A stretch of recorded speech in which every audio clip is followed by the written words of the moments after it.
बिस्मिल्लाहिर्रहमानिर्रहीम। फ्रेंड्स, आज का हमारा टॉपिक है नाइन्थ क्लास का टॉपिक ग्लोबल वार्मिंग। बहुत ही अहम टॉपिक है साइंस का। वैसे भी इसको मेन टॉपिक समझा जाता है साइंस के सब्जेक्ट में। इसको समझना बहुत ज़रूरी है ताकि आप लोगों के ग्रीन हाउस इफ़ेक्ट और ग्लोबल वार्मिंग दोनों के बारे में जो कंसेप्ट्स हैं वो क्लियर हो जाएं। ग्लोबल वार्मिंग की अगर डेफिनेशन देखें होती क्या है, मतलब इसको समझना ज़रूरी है पहले ग्रीन हाउस इफ़ेक्ट से पहले। Global warming means a gradual increase in the average temperature of earth, कि हमारी सतह ज़मीन पर जो एवरेज टेम्परेचर पड़ रहा है उससे ज़्यादा टेम्परेचर का पड़ जाना, और atmosphere due to the excessive buildup of the green house effect like का कार्बन डाइऑक्साइड के बढ़ने से मेथीन CH4 के एंड नाइट्रोजन ऑक्साइड N2O के इंक्रीज़ होने की वजह से ग्लोबल वार्मिंग बढ़ जाती है। These gases trap heat from the sun, ये जिस तरह के सूरज से हमारे पास हीट पहुंचती है, making the earth warm over time, और ज़मीन जो होती है वो वक्त के लिहाज से गर्म होना शुरू हो जाती है। This process is called green house effect. इस प्रोसेस को हम क्या कहते हैं? ग्रीन हाउस इफ़ेक्ट कहते हैं। And when it become stronger, जब ये बहुत ज़्यादा स्ट्रॉन्ग हो जाती है ड्यू टू ह्यूमन एक्टिविटीज़, अगर ह्यूमन एक्टिविटीज़ को देखें, it lead to global warming, तो ये ग्लोबल वार्मिंग कहलाती है।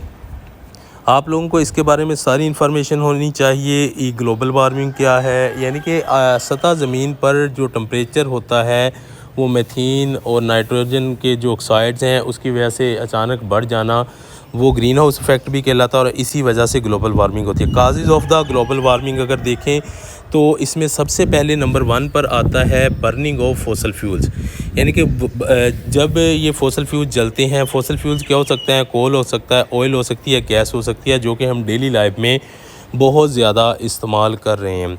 उसके बाद है नंबर 2 पर है डिफॉरेस्टेशन की अगर डेफिनेशन देखी जाए तो बेजा जंगल का कटाव, मतलब कि किसी वजह के बगैर किसी जंगल का काट देना, पौधों का ख़त्म कर देना, ये डिफॉरेस्टेशन कहलाता है। कटिंग डाउन ट्रीज़ जिसको कहते हैं हम।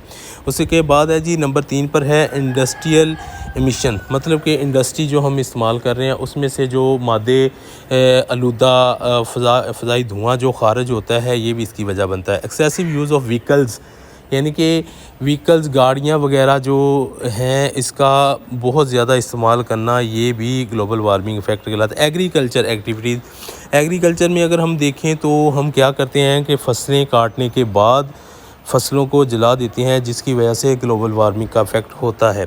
Example of the global warming effect, अगर हम एग्जाम्पल्स को देखें ग्लोबल वार्मिंग की कौन कौन सी है? मेल्टिंग ऑफ ग्लेशियर्स का आप लोगों को पता होगा कि जब बर्फ़ हद से ज़्यादा पड़ जाती है तो उसके बाद गर्मियों में ग्लेशियर्स मेल्ट होना शुरू हो जाते हैं, ये भी ग्लोबल वार्मिंग इफ़ेक्ट में आता है। राइजिंग सी लेवल, इसके बाद है जी हमारे पास जो समुंदर का लेवल है वो जो है बढ़ जाता है, ये भी इसकी वजह है। More heat wave and droughts, वो मोर हीट वेव जो है ये भी इसकी वजह बनती है। अनप्रिडिक्टेबल वेदर पैटर्न, मौसम का अचानक तब्दील हो जाना, मौसम का बदल जाना, ये भी इसमें आता है। लॉस ऑफ एनिमल हैबिट्स का लॉस, ये भी ग्लोबल वार्मिंग में ही आता है। एग्जाम्पल्स के तौर पर अगर हम इसको समझना चाहते हैं तो इजीली समझ सकते हैं। Like a car park in the sun, अगर हम गाड़ी को सूरज की रोशनी में कहीं बाहर पार्क कर देते हैं, जिस तरह हम सड़क पर खड़ा कर देते हैं, तो इससे क्या होता है? When sunlight enter through the window, जब लाइट इंटर होती है विंडो के through, the heat gets and trapped inside, तो इसमें हीट जो है चली जाती है, मेकिंग इट हॉटर, इसको गर्म कर देती है। Similarly green house gases trapped heat on earth, इसी तरह ग्रीन हाउस इफ़ेक्ट में भी इसी तरह ग्लोबल वार्मिंग इफ़ेक्ट पैदा होता है, leading to the global warming, और यही वजूहात हैं जिसकी वजह से ग्रीन हाउस इफ़ेक्ट बढ़ता है। अगर कैलकुलेशन इसका देखें, फाइनल रिजल्ट देखें, तो हमें ग्लोबल वार्मिंग इजीली समझ आ जाएगा कि global warming is a serious environmental issue, ये हमारे माहौल का सबसे अहम पार्ट समझा था। It affect life on earth and changing the climate, ये हमारे माहौल को और अर्थ ज़मीन पर रहने वाले क्लाइमेट्स को क्या कर रहा है, चेंज कर रहा है। जिस तरह के आप लोग इजीली एग्जांपल ले सकते हो कि इस साल 2025 में टेम्परेचर बहुत ज़्यादा पड़ा है। तो causing of the natural disaster and the disturbing of the